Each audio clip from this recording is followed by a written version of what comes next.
Girl, don't you even. What? Stop playing. Hey y'all, it's your girl Natural Beauty. You're in for a good one. But first, go ahead and hit that subscribe button and like this video if you want to learn how to track your expenses as a small business owner. If you have not seen part 1 of how to start your own business, go ahead and click on the link below. First thing you'll have to do, you have to have a separate banking account. Point blank, period. There's no way you'll be able to track your business and personal expenses all in the same account. No ma'am, we're not doing that. So like I mentioned in the previous video, there's two methods, there's two options that I suggest you to do. The first one is the easiest method, which I recommend if you're just starting out and you don't have, your business is not registered. You just want to feel the ropes to see exactly how things are going if you're starting out, to see if you want to go ahead and do an LLC or a DBA or what have you. So open up a separate bank account at a different bank. Okay, do not, if you're with Chase, open up a bank with Wells Fargo. And also, I'm real big on credit unions. Check your credit unions in your city to see what options they have, because I don't like bank that be charging me fees left and right. So be mindful with the bank that you choose and make sure that you're not paying too many fees and things like that for withdrawing and things like that.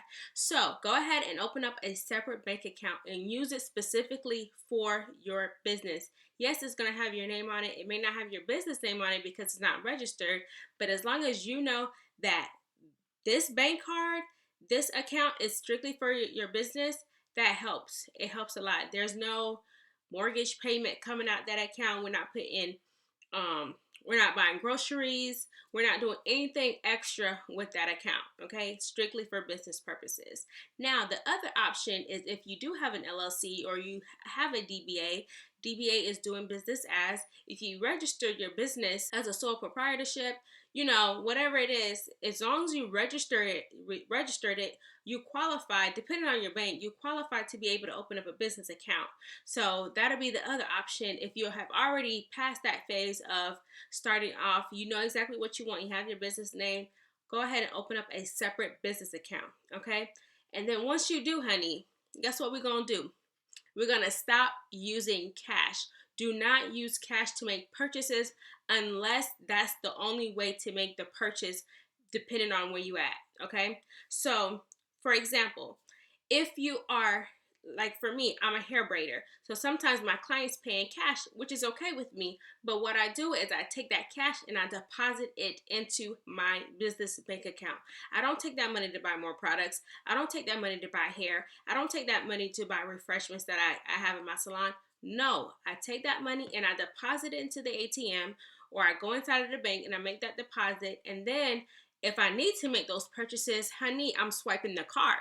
I'm swiping, okay? Because at the end of the day, you are able to pull up your online banking, and or when you look at your statement in the mail, you are able to track all of your expenses. Everything is in black and white, and that's what we need. If you pay in cash, y'all already know, cash, no, we're not doing that. No, but let's just say you're at your vendor does not accept credit cards or whatever. Listen, if they do not accept a debit or credit card, I would then, I would then pay with cash and then keep that receipt and log in that transaction, okay? And so that's number 1. No cash, no cash, no cash. All right, so number 2. Okay, this is for my ladies. I don't know what men is gonna do. I don't know, but I'm a female, so this what I do, okay? So I have a separate wallet for my business. I don't keep my business card or my receipts with my personal account. So this is like my business account, and the only thing I have in here is my bank card, and what else I have in here? And I have receipts. So anytime, yes, I have receipts. So anytime I make a purchase for my business, I'm whipping out this wallet, okay? I'm taking out this wallet, I'm paying, and then I'm taking the receipt and I'm putting it in here. And the main reason why is because I don't want to lose that receipt. I don't want to mix it up with my receipt and things like that. So it's always good to have a separate wallet. That's how I recommend. Because when you keep it separate, there's no, because like, let's be honest, because sometimes when you're in the store, sometimes you don't want to, like, let's just say, because there are times where I'm buying my items, my personal items, and there are times where I'm buying my business items, at the same time. So what I go ahead and do is I may, run my personal stuff first, and then I say, okay, I have a separate transaction, and then I run my business stuff next. But at the end of the day, I'm like, if I have to, if I have both wallets out or something like that, okay, thank you. Okay, I get my stuff. I'll pull over to the side, take my time, and put the stuff where it needs to go, because the last thing you need to do is crunch up that receipt, put it in your bag, and next thing you know, you can't find it. You forgot about the purchase and all of this and all that. But it's always good to have the receipt for record keeping and filing taxes and stuff like that. And so, I don't have it with me. So I have multiple businesses, multiple side hustles. So it's really good to be able to track, what you're spending on what, just so to keep everything streamlined and everything working accordingly, especially because I do events. I'm an event planner. So side hustle queen, honey, side hustle queen, we get our money. Anyways, I'm an event planner. So when my client pays me a deposit and things like that, I send a PayPal invoice and things like that, and that's how I track it. But then also, I keep a separate spreadsheet. Anytime I make purchases, anytime I'm spending money specifically for that event, I am logging it in. And what I said in my previous video is, if you need to be able to track your expenses, I have QuickBooks, but then I also have other spreadsheets for my events so that I'm able to track specifically how much money I'm spending on that event and how much money is left and things like that. So that's how I keep track of that. And so you can use Google Docs. Google Docs is free 99. Google Docs is free, and you are able to, as long as you have a Gmail account, you can go ahead and use the spreadsheet, Excel option under Google Docs, and that way you are able to keep everything updated on your spreadsheet. And so if you're interested in seeing how I create a generic spreadsheet and how I formulate the cells to be able to track all of the expenses, let me know. Let me know if you're interested in that, and I'll create a special video just for that. Because your girl, I got you. I got you. No problem. Okay, so that's very, very important, okay? You have to keep, it even got to be fancy. This was a gift, so I was like, thank you. Listen, I have 2 wallets, okay? Always important. It's like those little things are what helps you to stay organized, because we got to know where our money is going, what's coming in, what's coming out. We need to stay on top of it, because at the end of the day, we're running a business, okay? We got to know what the numbers looking like. We need to know what the numbers are looking like. Had to say it 2 times, okay? All right, so that's how you track expenses. And what I said before in my previous video is there are 3 different ways that you can track your expenses. One is the basic way. You just have to make sure that you stay on top of it, because you can quickly get behind track. So, and that's just, plain notebook and paper.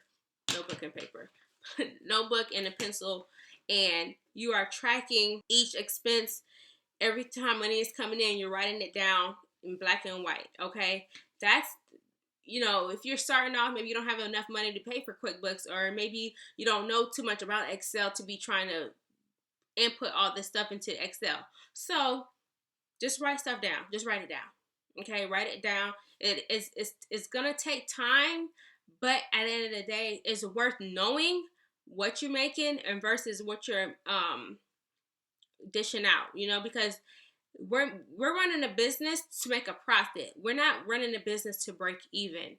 It doesn't make sense. So it's always good to know. We got to know what the numbers looking like. I say it all the time. We got to know what the numbers looking like.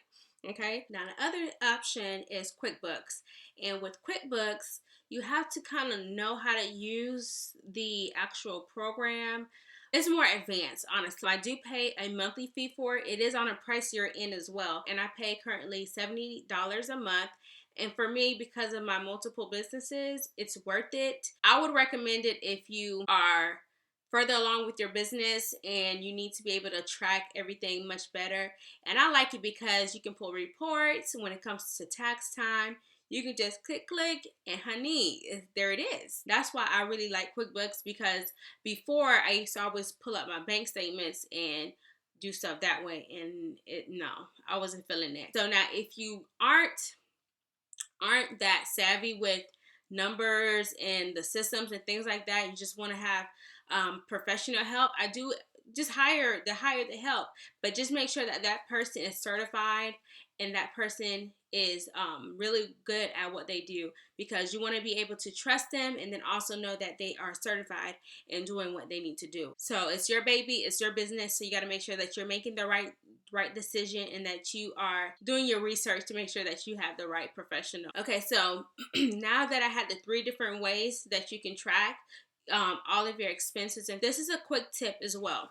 And I do this, and I love doing this because I have multiple businesses. I'm purchasing things for my salon. Next thing you know, I'm purchasing stuff for my client for an event. So one of the things I like to do, this is like a receipt, a Hobby Lobby receipt. And so what's really good, it's also good, put a pin. Keep a pin in your wallet as well, because you can do this in your car or right before you even leave the store. Go ahead and write what the purchase is for. Like for me, what I do is I put the business name. So like if I'm buying something for my event, I put the event person's name. So let's just say I'm doing Allison's party, so I might put Allison party or Allison, like that.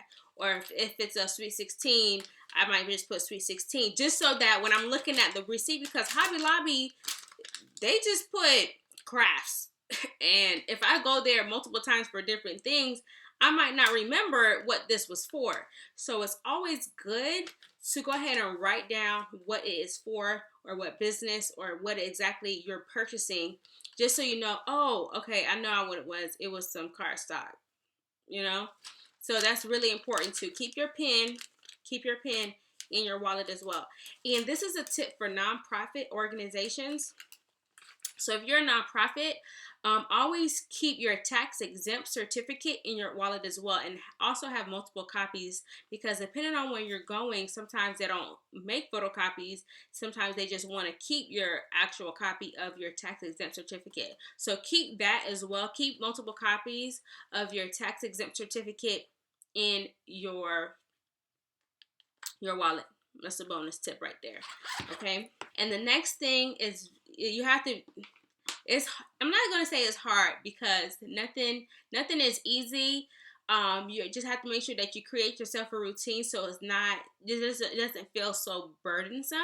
So the next thing I would suggest you do is set a date where you're balancing your checkbook, that you're looking at what's going in and what's going out, matching your receipts and all of that. Okay, so if you're just starting off, do this once a week, because if you wait,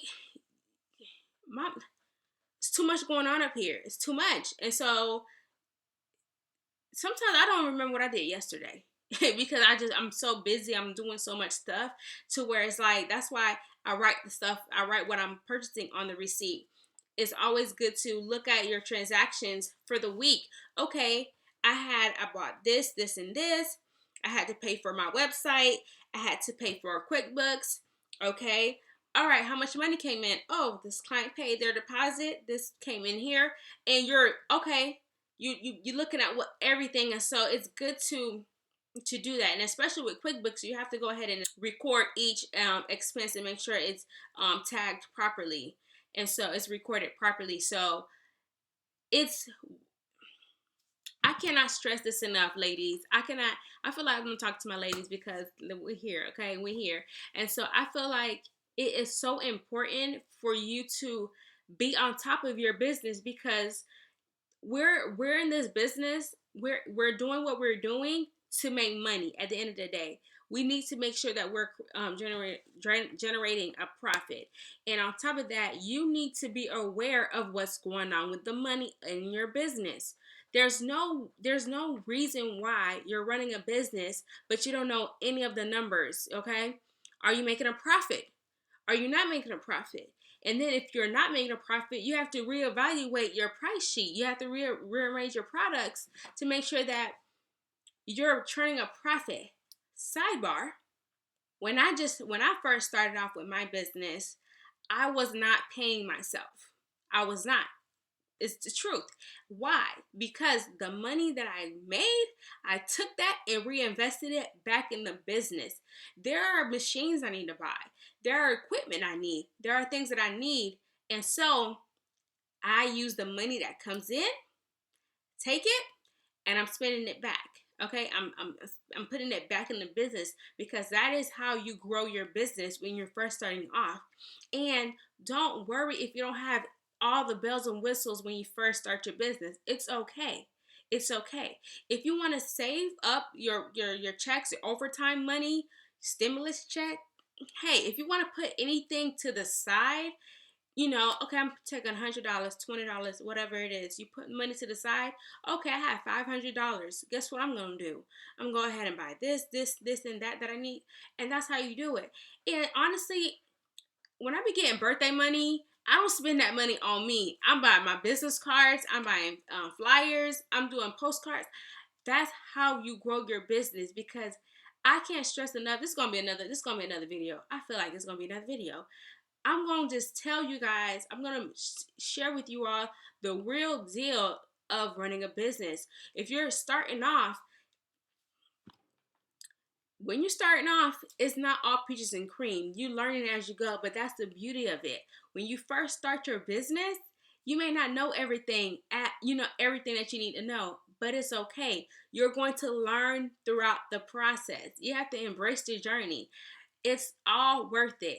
I had to package orders the other day, and it was the first time I had to package and ship, like print the labels at my house. It was the first time I did it, but I was just like, oh my gosh, like this is like, and I'm looking at all these orders, and I'm like, oh my gosh, I have to make sure I'm putting the right hair in the package. I have to make sure the address is correct. I'm making sure that the shipping label is printed out correctly, that I'm not overcharging for shipping and things like that. But I was happy, even though it was 6 orders. I was so happy for just those 6 orders because I was like, okay, I'm getting my training in. Because I've shipped packages before, but I've never printed out the labels and weighed the items in my house. So I was just like, oh my gosh, oh my gosh. I was happy and humble about the whole thing, because the last thing you want to do is be worried about, oh, I'm not making sales, but then when you get these 15 sales, you're scrambling trying to figure out what's going on. But when you get that one sale, okay, come on, one sale, hey, let me go ahead and package this up, let me go ahead and do this. And as you keep getting better and better, as those orders, as everything starts to, grow, you're not fumbling, you're not worried about anything. Why? Because you started from the ground up. Okay, you started from here. Okay, you started from here, and now you're here. Okay, so don't be worried about making sales, all making a whole heap of sales. All that. Have an attainable goal. Okay, I just want to sell 1 item this week. Okay, 1 sale. Okay, I want to do 2, 3, and it grows from there. Okay, so that's where I'm going to stop. I'm going to stop right here because I feel like I'm going to keep going and going and going and going. Okay, so y'all, thank you so much for tuning in. And if you made it this far, honey, go ahead and comment bananas below so I know that you stayed to the end of the video. All right, that's it, y'all. Stay tuned for the next one.